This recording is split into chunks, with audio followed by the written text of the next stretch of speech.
जैसे माई है तो माई के लिए कुछ 0.13 ऐसे करके 1 2 3 4 5 -5.06 ऐसे कुछ इसके लिए वर्ड्स डिसाइड किए गए होंगे एम्बेडिंग लेयर में। तो यही है वेक्टर फॉर्मेट, इन नंबर्स में इनको ये कन्वर्ट करता है, क्योंकि जो कंप्यूटर है ना या उसको ये लैंग्वेज जो हमने यहाँ पे माई लिख के भेजा ना, माई उसको समझ में नहीं आता, उसको ये नंबर समझ में आएंगे क्योंकि उसके अंदर वही चीज़ फीड है, वो उसी चीज़ को समझता है, तो वो इस नंबर्स को समझेगा। ठीक है, तो उस नंबर के बाद अब ये कहाँ जाएगा, ये जो नंबर्स हैं ये आपके जाते हैं ट्रांसफॉर्मर आर्किटेक्चर में, जहाँ पे आपके इन टोकन्स को सेल्फ अटेंशन मैकेनिज्म में जाते हैं, और एक टर्मिनोलॉजी है अटेंशन मैकेनिज्म में ये। ठीक है, तो इस ट्रांसफॉर्मर मॉडल में ये जो सेल्फ अटेंशन है और यहाँ पे एक है आपका अटेंशन मैकेनिज्म। ठीक है, तो ये दो मैकेनिज्म हैं। तो आई थिंक अभी ये सारी चीज़ें क्लियर हैं जितना मैंने अभी तक आपको बताया। पहले वो सारी चीज़ आप बताओ।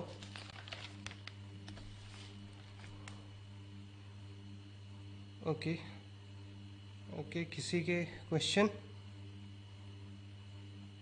हेलो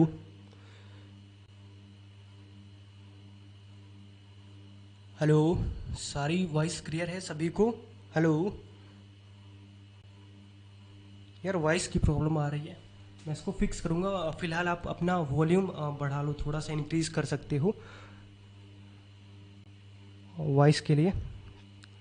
और इसकी रिकॉर्डेड क्लासेस भी आपको 12 आवर्स के बाद मिल जाएंगे, सो उस चीज़ की टेंशन मत करिए, आपको ये सारी चीज़ें मिल जाएंगी। ठीक है, तो हम बात क्या कर रहे थे इस ट्रांसफॉर्मर मॉडल की। अब इस ट्रांसफॉर्मर के अंदर क्या चीज़ आती है, इसी ट्रांसफॉर्मर के अंदर आता है आपका क्या, इसी ट्रांसफॉर्मर आपका इसी ट्रांसफॉर्मर मॉडल के अंदर आता है self mechanism, self attention mechanism और attention mechanism. Got it, attention mechanism. Spelling यार कहीं पे मिस्टेक होगी तो उस चीज़ को आप समझ लेना, मैं वर्ड बाय वर्ड आपको समझा रहा हूँ सारी चीज़ें, तो स्पेलिंग अगर मिस्टेक होगी तो उस चीज़ को थोड़ा मैनेज कर लेना। ठीक है, तो अब ये सेल्फ मैकेनिज्म है क्या और अटेंशन मैकेनिज्म क्या है। अब जब वो एम्बेडिंग लेयर में जाने के बाद अब यहाँ पे वो ट्रांसफॉर्मर मॉडल में आके आपका क्वेश्चन, ठीक है, वो नंबर्स में आ गए। अब उन नंबर्स को ये अपनी भाषा में समझता है, बट यहाँ पे तो हम नेचुरल लैंग्वेज में बात करेंगे। तो अटेंशन मैकेनिज्म बेसिकली है एक की कंपोनेंट ट्रांसफॉर्मर मॉडल का, जो कि अलाउ करता है मॉडल्स को फोकस करने में इनपुट के सीक्वेंस पे ड्यूरिंग मेकिंग प्रेडिक्शंस। ठीक है, ये मॉडल को हेल्प करता है डिसाइड करने में कि कौन सा वर्ड या फिर कौन सा जो टोकन है वो इम्पोर्टेंट है। ठीक है, ये अटेंशन मैकेनिज्म हेल्प करता है कि कौन सा जो वर्ल्ड है वो इम्पॉर्टेंट है। जैसे AI इज़ ग्रोइंग या evolving fast day by day, evolving fast day by day, day by day.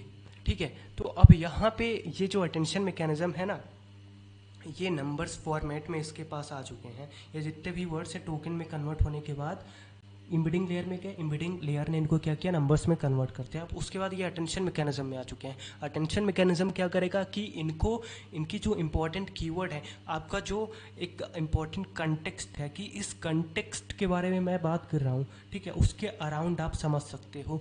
तो ये क्या करेगा कि अटेंशन मैकेनिज्म बस उन्हीं स्पेसिफिक कीवर्ड्स को पकड़ेगा और पूरे सेंटेंस को ये नहीं पढ़ता लाइन बाई, जैसे हमने बताया ना अभी कि ये लाइन बाय लाइन जो है ये न्यूरल्स पे काम करते हैं, न्यूरल अटेंशन मैकेनिज्म पे। तो लाइन बाय लाइन ये कोड को रीड नहीं करते हैं, ये इंपॉर्टेंट कीवर्ड्स को पकड़ते हैं। ठीक है, तो अटेंशन मैकेनिज्म वो प्रोसेस है जो कि कुछ स्पेसिफिक कीवर्ड्स को पकड़ती है, उसके अकॉर्डिंग आपका आउटपुट तैयार करती है। और ये सेल्फ अटेंशन मैकेनिज्म क्या है, सेल्फ अटेंशन मैकेनिज्म, तो सेल्फ अटेंशन मैकेनिज्म जो है ये इस चीज़ पे वर्क करती है कि कैसे जो डिफरेंट वर्ड्स हैं या फिर डिफरेंट कैरेक्टर्स हैं जो आपने इनपुट दिए हैं, उनकी जो सीक्वेंसी है, उनकी जो सीक्वेंस है, वो कैसे आपस में रिलेट करते हैं। Got it. आपने जो वर्ड्स दिए, जैसे मैंने यहाँ पे अभी वर्ड दिया क्या, AI is evolving fastly day by day, ठीक है। तो अब सेल्फ अटेंशन मैकेनिज्म क्या करेगा, इस चीज़ को स्पेसिफाई करेगा कि इन वर्ड्स के बीच में रिलेशन क्या है, गॉट इट, इन वर्ड्स के बीच पे रिलेशन क्या है, तो उसके अकॉर्डिंग ही अपना रिजल्ट तैयार करेगा, ठीक है। तो ये चीज़ है। अब उसके बाद यहाँ पे क्या हो गया, इनपुट टेक्स्ट में गया, टोकेनाइजेशन में गया, इमिटिंग लेयर में गया, ट्रांसफॉर्मर मॉडल आर्किटेक्चर में गया जहाँ पे सेल्फ अटेंशन होता है, अटेंशन मैकेनिज्म होता है। अब उसके बाद ये जो वर्क फ्लो है ये प्री ट्रेनिंग मॉडल में जाएगा। प्री ट्रेनिंग मॉडल क्या है, इसको जो हमने अभी स्टार्टिंग में भी आपको बताया कि इसको इनको बिलियंस ऑफ पैरामीटर से ट्रेन किया जाता है, बिलियंस ऑफ डेटा से, डेटा सेट दे के इनको ट्रेन किया जाता है।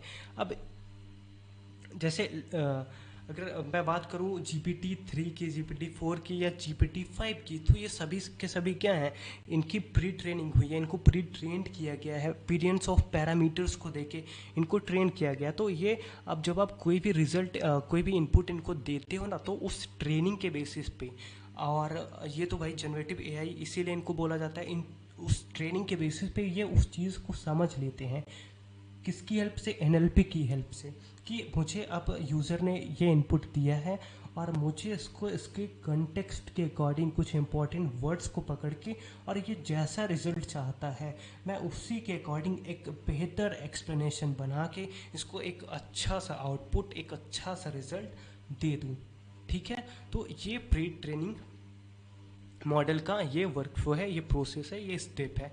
अब इसके बाद ये कहाँ पे जाता है, ये फाइन ट्यूनिंग में जाता है। फाइन ट्यूनिंग प्री ट्रेनिंग के बाद का प्रोसेस है। अब फाइन ट्यूनिंग में क्या होता है, तो ये है क्या चीज़, तो after pre training the model undergoes fine tuning, ठीक है, on a more specific data set labelled for a particular task, जैसे ट्रांसलेशन के लिए, एनालिसिस के लिए, फाइनेंस के लिए, हेल्थ केयर के लिए, वहाँ पे जाता है। जैसे अब इन मॉडल्स को ट्रेन किया गया है, इन मॉडल्स को ट्रेन, आपका क्वेश्चन क्या है, आपका क्वेश्चन है कि भाई हेल्थ केयर से रिलेटेड आपने ChatGPT में क्वेश्चन पूछा है, ठीक है। तो अब यहाँ पे ये फाइन ट्यूनिंग में जाता है। यहाँ पे क्या होता है, वो स्पेसिफिक टास्क से रिलेटेड कई सारे मॉडल्स होते हैं, फिर ये ट्यूनिंग बताता है कि कैसे ये किस चीज़ से रिलेटेड है, ये जो क्वेश्चन है, जो इनपुट मुझे मिला है वो हेल्थ से रिलेटेड है या फाइनेंस सेक्टर से रिलेटेड है या बिजनेस सेक्टर से रिलेटेड है, या इसका एनालिसिस करना है, या मुझे राइटिंग करनी है, क्या चीज़ मुझे करना है। तो वो सारा का सारा एक स्पेसिफिक टास्क इस स्टेप में डिसाइड होता है, और उसके बाद जो आपका एक आउटपुट निकल करके आता है, ठीक है। उसके बाद इतनी प्रोसेस के बाद आपका एक फाइनल आउटपुट निकल करके आ जाता है। गॉट इट, ये सारी चीज़ें क्लियर हैं आपको, और कोई क्वेश्चन किसी के हैं?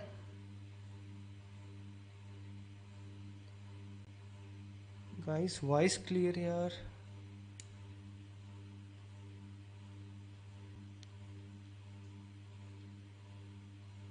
वॉइस तो यार मुझे आ रही है, मैं सुन रहा हूँ यहाँ यूट्यूब पे, मैं भी देख रहा हूँ स्मार्टफोन से, तो मेरे में वॉइस आ रही है, वॉइस क्लियर है।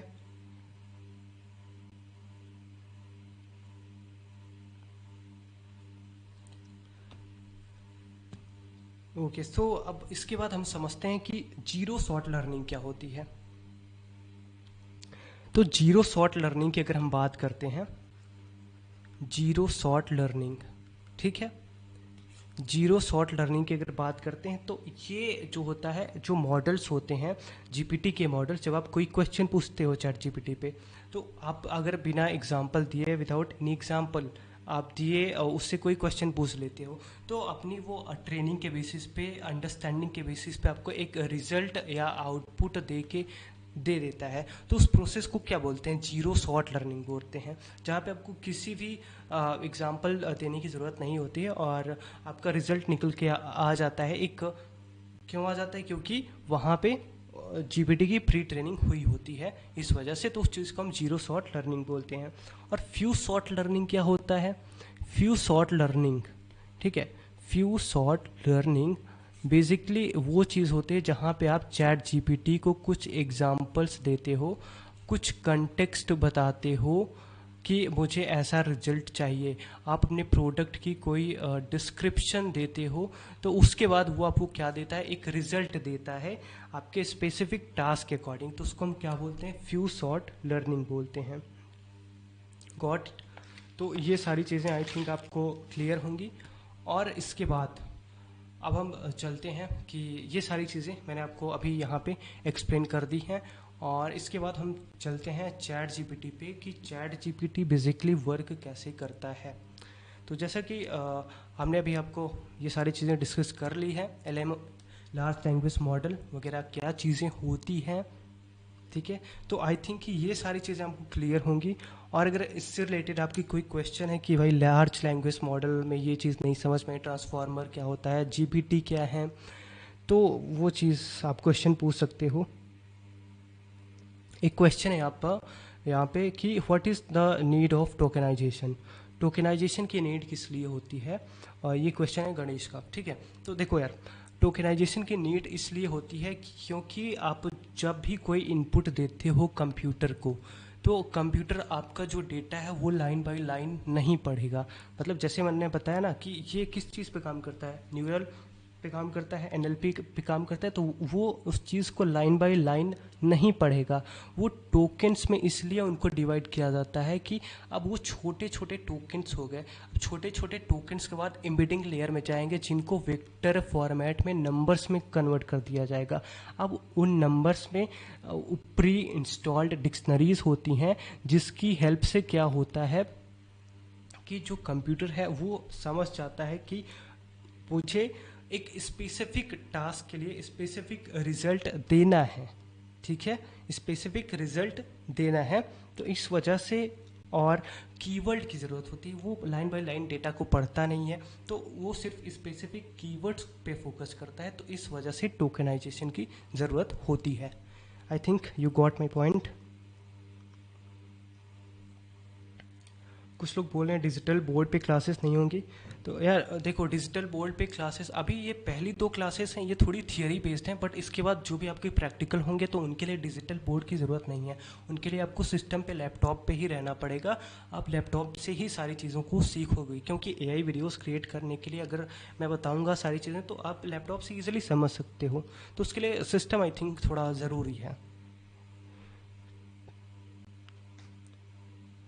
Got it.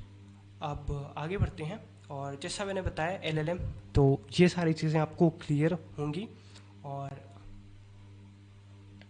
ट्रांसफॉर्मर क्लियर है, जीपीटी मॉडल जो मैंने बताया, जनरेटिव प्री ट्रेन ट्रांसफॉर्मर्स होते हैं जिनको पहले से ट्रेन किया होता है, कैसे कि ये एक इनपुट से आउटपुट जनरेट कर सके, उसके अंदर सारी की सारी प्रोसेस होती है, एनएलपी वगैरह, तो वो सारी चीज़ें हम एक्सप्लेन कर चुके हैं।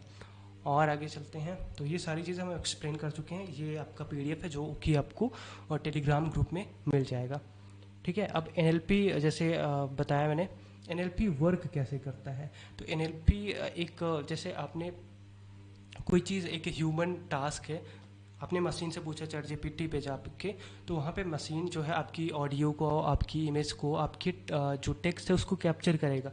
आपने अपनी लैंग्वेज में दी, अब उसको वो कंप्यूटर लैंग्वेज में कन्वर्ट करके फिर वो कंप्यूटर को समझाता है, बैकएंड पे मॉडल्स को समझाता है, फिर उसी की हेल्प से वो रिजल्ट आउटपुट देता है कंप्यूटर फॉर्मेट। फिर एनएलपी क्या करता है, उसको नेचुरल लैंग्वेज में कन्वर्ट करके हमको आउटपुट दे देता है। तो ये प्रोसेस होता है इस चीज़ का, ठीक है। तो ये सारी चीज़ें थी। अब यहाँ पे हम आ जाते हैं चैट जीपीटी पे। चैट जीपीटी का यूज़ हम क्यों करें। तो फाइनली आपका चैट जीपीटी अब आ चुका है, और चैट जीपीटी का हम यूज़ करें किस लिए, ठीक है। तो चैट जीपीटी का यूज़ आप इसलिए करो क्योंकि ये आपका टाइम बचाएगा, आपके लिए नए आइडियाज़ को क्रिएट करके देगा, या फिर आपका जो मैनेजर या कोई कंटेंट क्रिएटर है उसका जो मैनेजर वर्क करता है काफ़ी ज़्यादा टाइम लेके ना, वो इस कुछ सेकेंड्स मिनट्स में करके आपको दे देगा। या मल्टी लैंग्वेज इनेबल्ड होता है। आप इंग्लिश में स्क्रिप्ट चाहते हो, इंग्लिश में चाहते हो, हिंदी में चाहते हो, मराठी में चाहते हो, गुजराती में चाहते हो, किसी भी लैंग्वेज में चाहते हो, ये किसी भी लैंग्वेज में आपको रिजल्ट आउटपुट दे सकता है। ठीक है। Computational and technical